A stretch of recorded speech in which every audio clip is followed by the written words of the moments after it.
Samawati wal ardi sitati ayam sumastawa alal arsy. Allah lah yang menciptakan langit dan bumi ini pada 6 masa, kemudian Allah pun bersemayam di atas arsy. Di dalam surat yang lain juga Allah mengutarakan kepada kita ini, Allahul ladzi khalaqas samawati wal ardi sitati ayam sumastawa alal ma.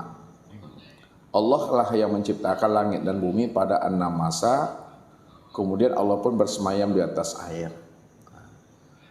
Lalu apa makna Allah itu bersemayam di atas aras, dan apa pula maknanya Allah itu bersemayam di atas air? Itu maknanya yang dikatakan aras itu adalah sifat. Nah, sifat itu adalah menjelaskan tentang kewujudan dan kezahiran serta keberadaan Allah sebenarnya. Kalaulah aras itu adalah sifat untuk menyatakan, untuk menzahirkan akan wujud kenyataan Allah atau keberadaan Allah, lalu yang dikatakan sifat yang disebut namanya aras atau istiwa itu apa sebenarnya hakikatnya?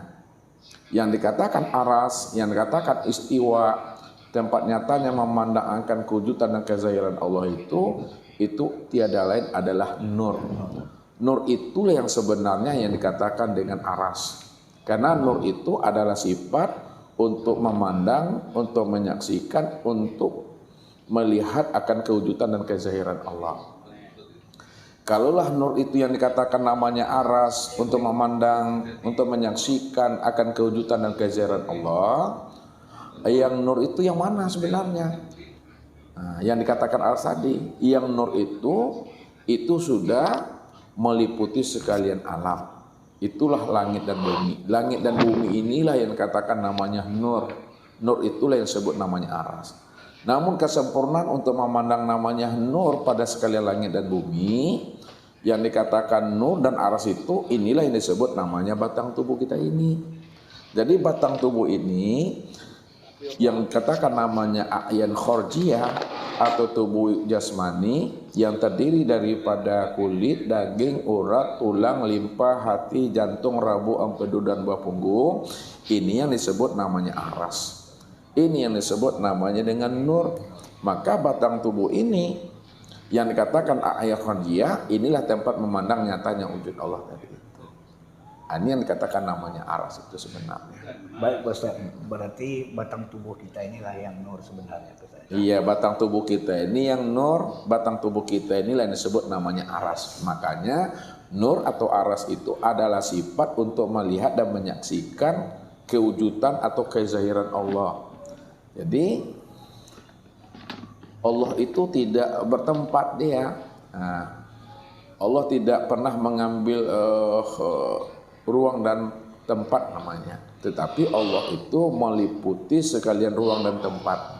Makanya sekalian ruang dan tempat ya yang disebut namanya aras tadi, itulah tempat memandang kewujudan Allah itu yang sebenarnya pada diri manusia. Pada diri manusia inilah kesempurnaan memandang wujud Allah. Maka inilah yang aras itu yang sebenarnya. Terima kasih Pak Ustadz. Ini ada lagi agak jauh nih Pak Ustadz. Dari Bapak Jamaluddin bin Muhammad, Kuala Lumpur, Pahang, Malaysia Pak Ustaz. Ya. Yang ingin beliau tanyakan, saya ingin bertanya masa atau dalam kurung sesaat. Salat dikatakan ada 3 perkara yang berlaku. Pertama yang menyembah, kedua yang disembah, ketiga apa yang dipersembahkan.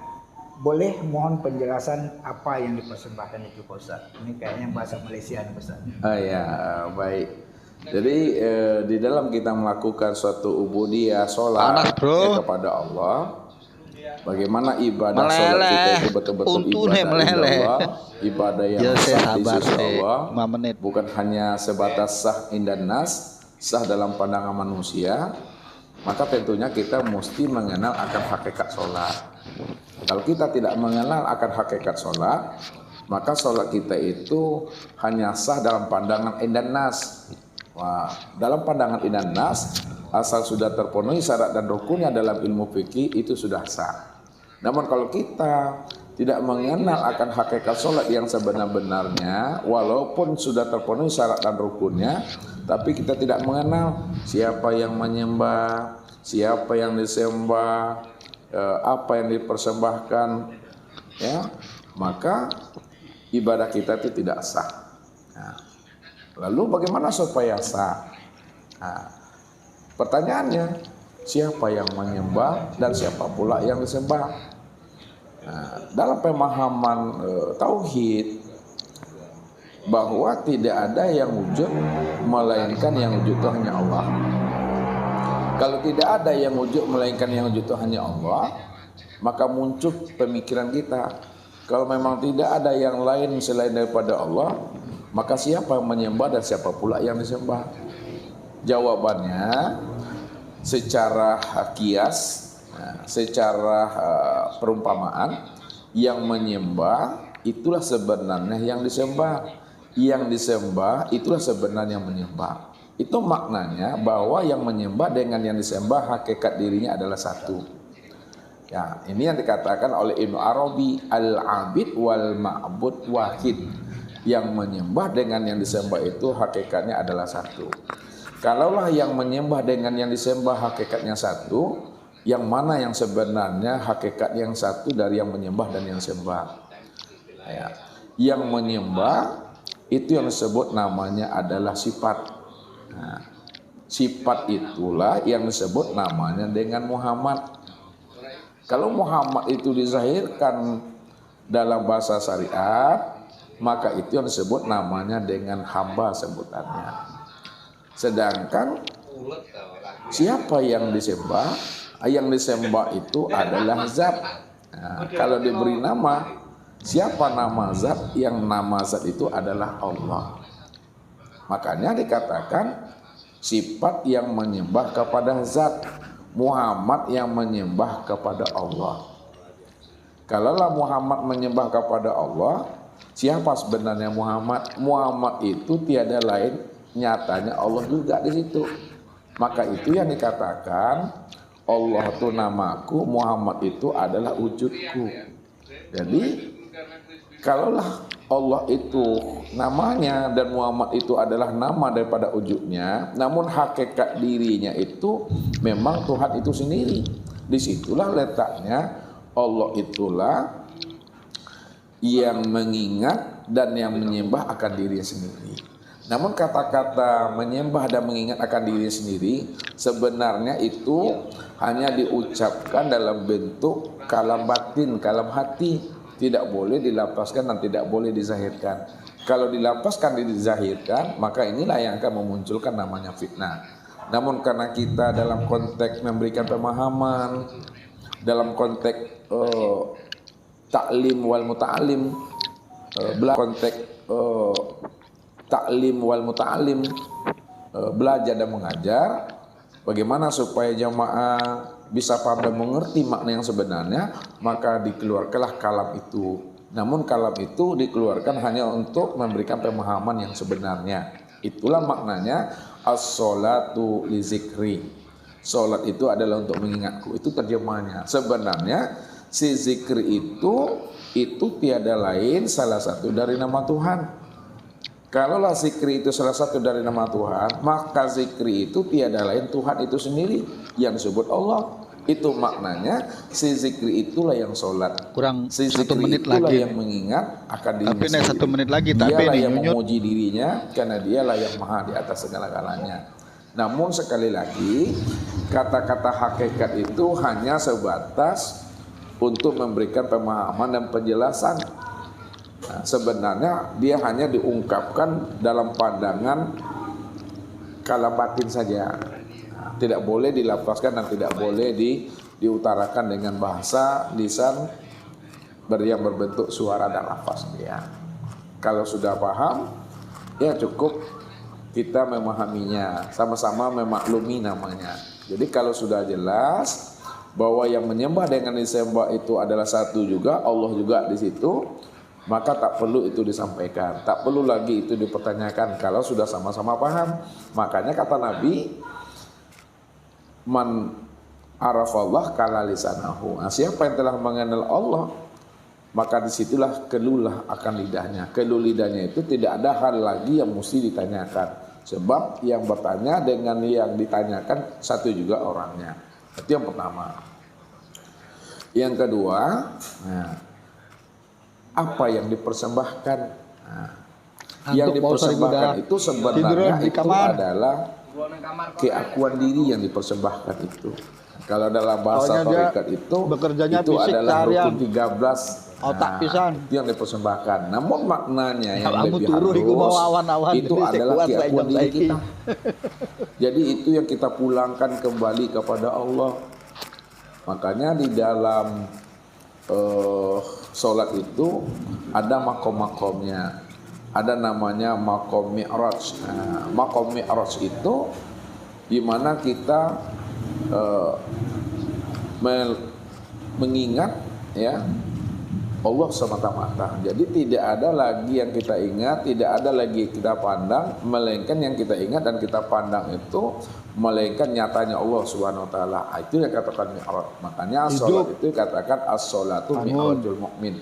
Salat itu mi'rajnya seorang mukmin tadi itu.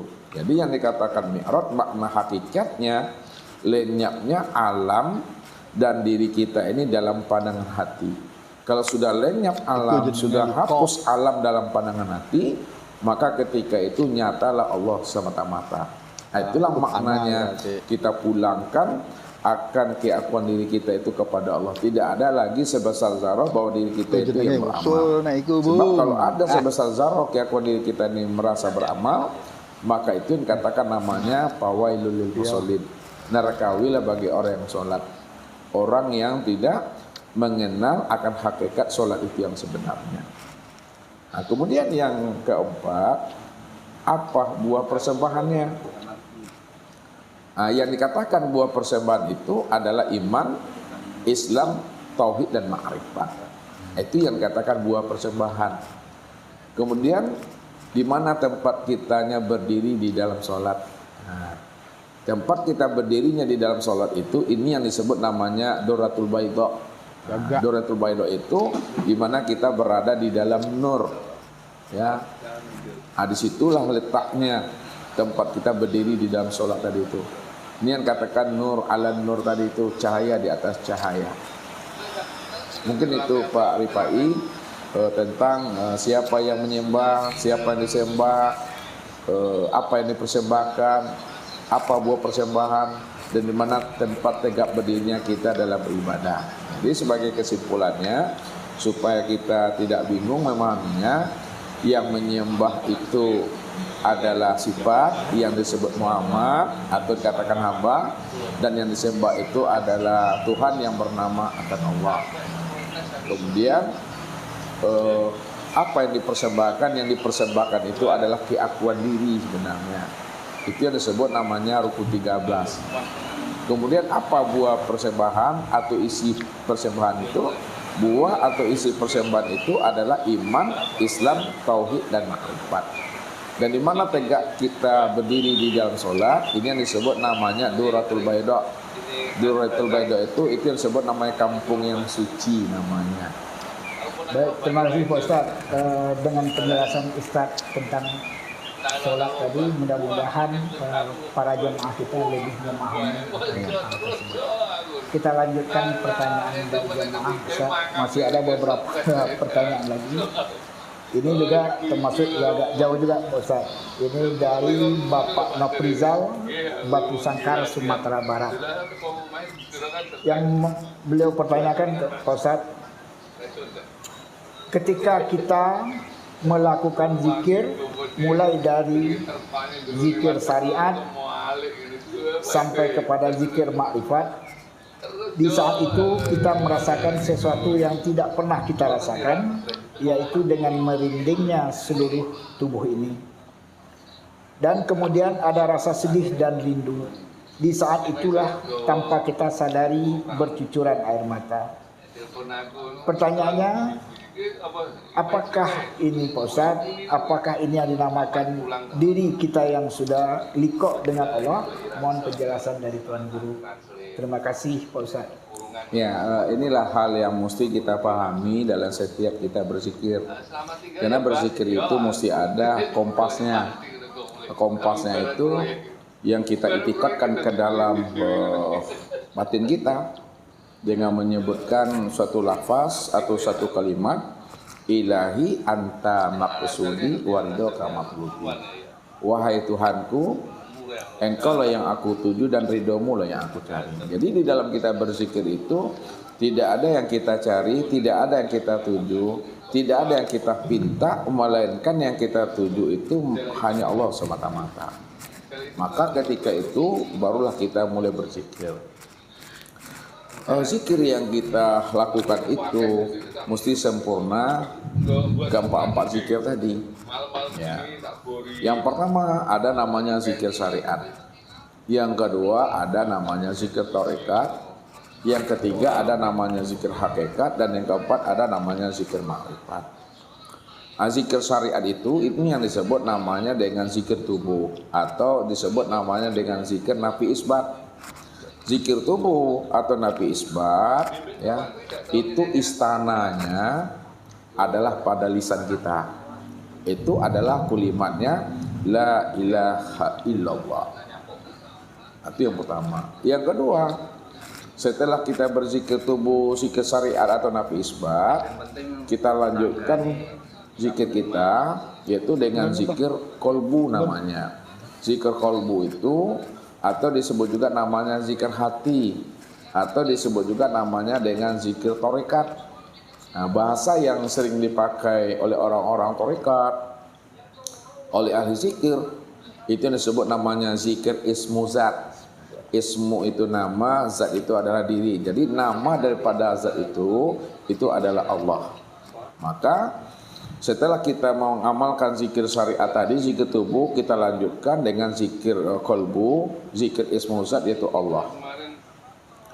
Jadi pengamalan zikir kolbu atau zikir tarekat itu hadapkan wajah kita itu ke dadah kiri kita tadi. Disitulah kita sebut Allah di dalamnya. Kalau kita belum terbiasa, tetap kita menghunjamkan kalimat Allah. Nah, itu biasanya. Tapi kalau kita sudah terlatih, dia akan berbunyi sendiri, Allah, Allah, Allah, Allah. Tanpa kita menyebut Allah, dia dah menyebut Allah, Allah, Allah. Kemudian yang ketiga, kita lebih dalam lagi memasuki zikir tadi, yaitu namanya zikir nafas. Zikir nafas itu disebut namanya zikir ruh. Zikir ruh itu cara pengamalannya, naiknya napas itu hu, turunnya napas itu Allah. Atau masuknya napas itu adalah hu, keluarnya napas adalah Allah. Itu dengan rasa, tidak dilafazkan, tidak disuarakan, tapi dirasakan. Karena yang napas ini tidak akan pernah berhenti. Kalau napas ini tidak pernah berhenti, maka disitulah kita merasakan yang masuk hu, yang keluar itu adalah Allah. Hu, Allah. Walaupun yang masuk hu, yang keluar adalah Allah, namun hakikat hu itu tiada lain adalah Allah jua. Kalau yang hakikatnya hu itu adalah Allah jua, itu maknanya yang bisa kita ambil pemahamannya, masuknya Allah, keluarnya juga Allah, naiknya Allah, turunnya juga Allah. Itu maksudnya. Allah naiknya, Allah turunnya, Allah masuknya, Allah keluarnya. Namun dalam pemahamannya tetap kita menyampaikan dengan zikir nafas itu Allah dengan rasa. Nah, itu. Kemudian lanjutkan zikir ma'rifat. Nah, zikir ma'rifat ini sebab namanya zikir sir. Nah, zikir sir itulah maknanya adalah hu. Namun dalam pengamalannya bukan hu la sautun wala harpun bil haqqi ilallah.